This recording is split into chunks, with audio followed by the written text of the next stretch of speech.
Hi there, it's Jennifer McGuire from twopeasinabucket.com with more ideas for using Ranger's Perfect Pearls on your projects.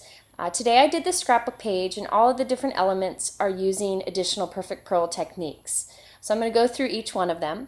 First of all, I'm going to show you mixing perfect pearls with embossing powder so you get a pearlescent embossed image.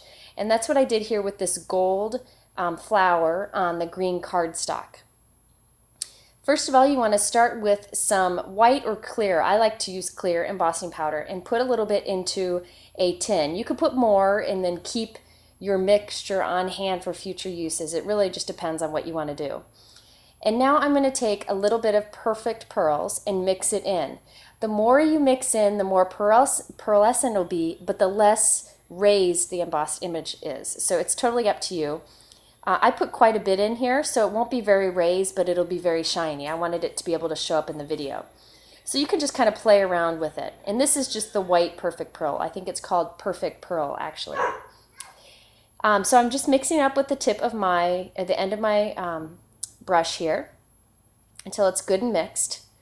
And then I'm going to stamp the image with my embossing ink, just clear embossing ink. Now, when you put this embossing powder on it, you will get shiny perfect pearls all over the surface, but don't worry about it just yet. We'll take care of that later. So you're just going to shake it on here. I'm trying to make a little bit go a long way here, so I'm kind of curling it up to push the powder down the image. So you see there is a pearlescent shine around it, but don't worry about it. That'll go away after you emboss it. So you're just going to heat it with the heat gun, and you'll see the image start to emboss. Once you're done embossing it, you just brush away the extra, and the pearly shine will just be on the embossed image. So you can see, even though that was clear embossing powder, it looks kind of silvery because we added the perfect pearls. It's really nice. And you can do that. I did it in both spots here, on the left side with a gold perfect pearl and on the right side with the white perfect pearl. Next, you can also add a pearlescent shine to your flowers and other embellishments such as ribbon. Here I just took some plain flowers and gave it a little bit of shine. So I've got these flowers from Hero Arts. They're great because they're simple and you can stamp on them. Well, what I'm going to do today is just press them onto my Distress embossing ink pad. So any embossing ink pad will work. Just press it on there. And then we're going to add the perfect pearls. Now you could just brush it lightly on the ink pad and just the raised areas would get the shine, but I wanted to try to cover most of the flower so you can see it in the video. So now I'm just going to apply the perfect pearls as I would on a stamped image on anything. So you can see it really makes it shine. But the color still does shine through because I'm using this white. And then after they're done, I give them a little spritz with water because that'll make the perfect pearls hold, because that's what sets perfect pearls, is a little bit of water. And then I just heat them with my heat gun so they dry.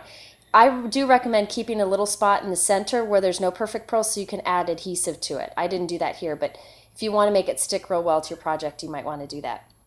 Next, I'm going to show you how to use distress ink and water and perfect pearls to do kind of a funky, messy stamped image. And that's what I did here on this fern piece. I did this on watercolor paper because it gives better results, but you really don't have to. Cardstock is just fine.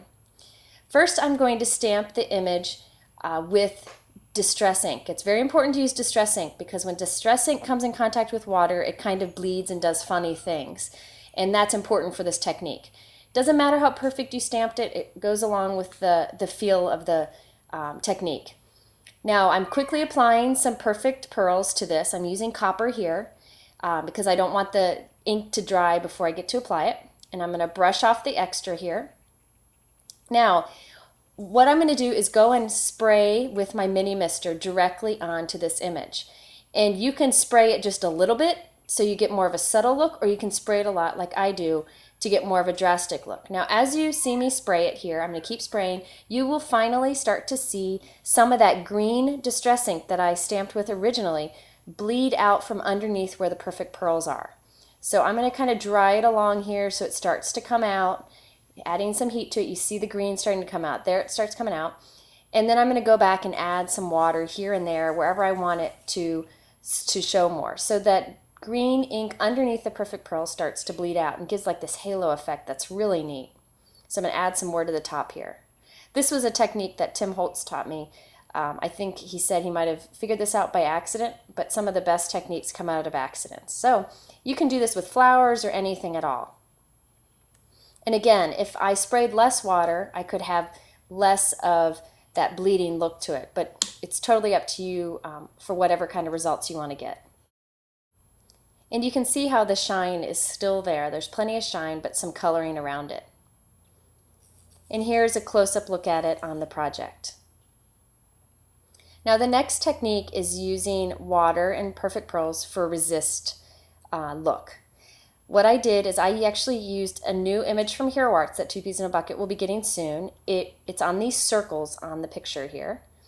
It's a brocade background, and I did resist with this. So you just start with a circle or with any paper, and you emboss it with an image. I used white embossing powder here, just on regular cardstock. And now I'm mixing some Perfect Pearls with water.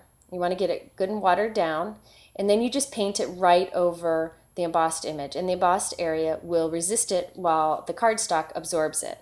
So you can get this pearlescent shine in the background with an embossed image, looks like on top. Now here's another example. I just mixed gold Perfect Pearls with water, and I'm painting it over the embossed area and it's resisting it. Now the video doesn't really capture how shiny this is, but especially with this gold powder, it adds a lot of shine to the cardstock and it really pops. Now you can keep wiping it off and adding more and more so that it gets darker and darker. It's just whatever you'd like to do. I like to go and dab it with a paper towel as I'm working so it removes some of the Perfect Pearls from the raised embossed image, and then go back and add more color of the Perfect Pearl over it. So you can just keep layering and get whatever look you're going for. And here also is a close-up of a copper circle I did with copper Perfect Pearls and water. Thanks for watching once again, and if you need more ideas or have any questions, just visit twopeasinabucket.com.